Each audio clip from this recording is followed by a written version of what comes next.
Welcome back, everybody. My name is Tucker, and in today's video, I'm going to be going over some of the NBA players that I believe are some of the most untradeable across the entire league. Now, before the video actually gets started, I want you guys to go down in the comment section below and let me know who you think is going to be on the list. Give me some guesses before we even get started, apart from the guys that are in the thumbnail, obviously. But the important thing to remember here is, one, this list is not in order, and two, this is obviously a sliding scale of untradeability. Some of these guys could eventually get moved under different circumstances moving forward, but on their current contracts this coming season, I think that these guys are highly untradeable, just to varying degrees. So with all that out of the way, let's go ahead and get started. Number 1, Gordon Hayward, the Boston Celtics. First up is a player that some of you guys did probably guess, and I do feel slightly bad about putting Gordon Hayward on this list because a large amount of the reason that he's even on it was out of his control, and it's as a result of that awful injury that he suffered in the first game of the season going back to last year. But it doesn't change the fact that he is still going to be a very difficult player to move. He's got 2 years and $68 million plus on his contract moving forward, and he's just not remotely close to the same kind of player that he was when he got that deal in the first place. Now, keep in mind that Hayward is currently on pace before free agency starts, which is going to be a common comment you're going to hear from me throughout this video. He's on pace to be the 7th highest paid player across the entire league for next season before these new deals are handed out in free agency. That's the kind of value that you're expecting to get out of this guy on his current deal, and that's just not the kind of value that teams are going to get from him, even if they are able to match salaries and take on his huge deal for the Celtics. He's coming off of the worst season of his career since his rookie season, and it's clear that that injury that he suffered is still affecting him physically as well as mentally. Now, that's not to say that in the future, maybe next year when his contract is expiring, he could certainly have some value. He could have a bounce back year this season and become a little bit more valuable as a trade asset. But in my opinion, I'm really not sure who's trading for him, because the biggest salary that we've ever seen traded was Mike Conley just last week with an over $30 million contract for the next 2 seasons. That's the biggest that we've ever seen, and he's obviously a much better player at this point than Gordon Hayward was last season. So it's going to be interesting to see. Eventually we might see him move because the Celtics do have plenty of picks to attach to him to potentially dump that salary. But in my opinion, he's got to be one of the most untradeable players in the league. Number 2, Russell Westbrook, the Oklahoma City Thunder.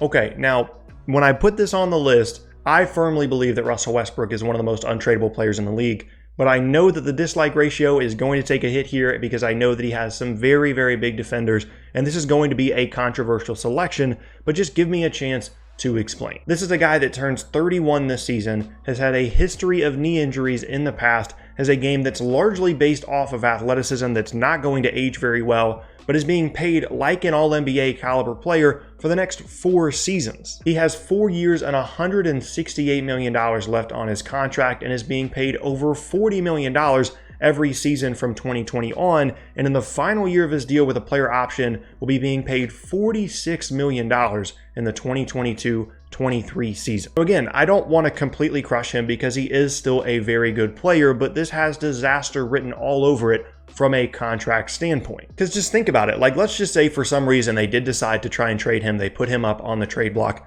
Who's really all that excited about trading for Westbrook at this point in his career, given his contract situation? What really is the market for him? It's probably not very much, and I understand that they kind of had to give him that deal in the wake of KD leaving. They needed to make sure that they were retaining one of their stars, and I get that, and they were kind of backed into a corner there, but it doesn't change the fact that this contract and his age and his injury issues make him one of the most untradeable players in the entire league. Number 3, Chris Paul, the Houston Rockets. And now we get to a guy that's kind of an inspiration for this list because there have been some rumblings lately about the possibility of the Houston Rockets trying to trade Chris Paul because there's some discord between him and James Harden, but it's almost impossible to find a way for the Rockets to actually be able to move Paul and his contract. Now, personally, I put him second in my rankings of the most untradeable players across the entire league, right behind a guy that I'm going to talk about later on in the video. But as of right now, before free agency actually starts, he's on pace to be the second highest paid player across the entire league next season at about $38 million, and his 3-year deal the rest of the way pays him over $120 million on a deal that takes him into his mid-30s. And that includes a $44 million player option for the final year of this deal in the 2021-22 season. And there have even been some reports amidst all these rumors that they might be looking into trading him because of the issues between him and Harden, that they couldn't even just give him away for no value in return. They couldn't even just let him go and get out from underneath his salary. And the gap between his value on the court, because he still is a good player, but the gap between his value on the court, what he's being paid, some of his injury issues in the past, and his age and the length of the contract make it almost impossible, in my opinion, to try and trade Chris Paul at this point in his career. Number 4, John Wall, the Washington Wizards.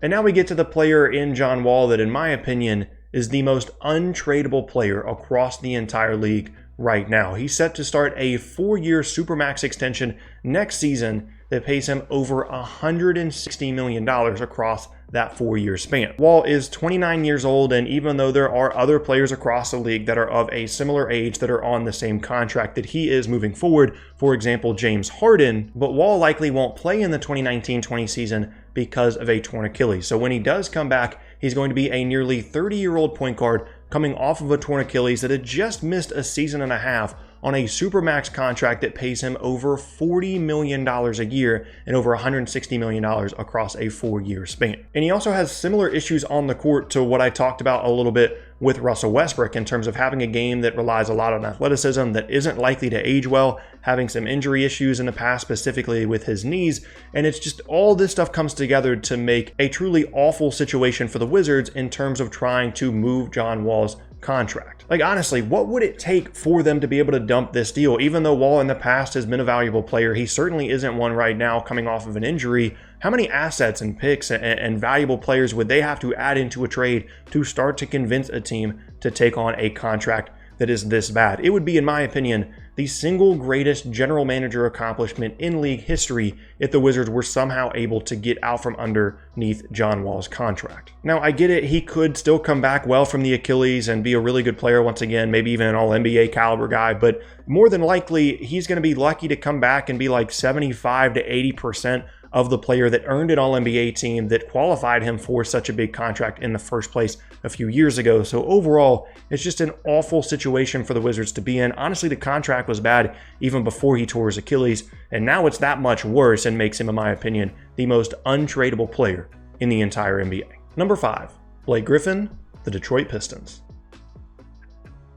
Here's a guy that maybe to some of you is a bit of a surprise, and I'm interested to see if any of you guys guessed him as potentially being on this list, because going into next season, Blake Griffin is actually being paid as the 7th highest paid player across the entire league with a 3-year deal that has over $108 million remaining on it. Now, certainly this isn't the worst situation on this list, but that doesn't mean that it's a good one either. Now, to be fair to him, Blake is coming off of one of his best seasons in the league, and potentially his best overall, but it's also his first healthy season in like 4 years. He played 75 games, but he began to break down at the end of the season as well as going into the playoffs as a result of having to take on such a huge load offensively and so many responsibilities for this team. And I think most of his value comes from being on a team like Detroit that needs star power so much to try and just compete for a playoff spot in the Eastern Conference. So really, even though I think he's valuable to Detroit, I don't know how many other teams are going to be all that excited about making a move for him, because I just don't really see him as a complementary option that's really going to push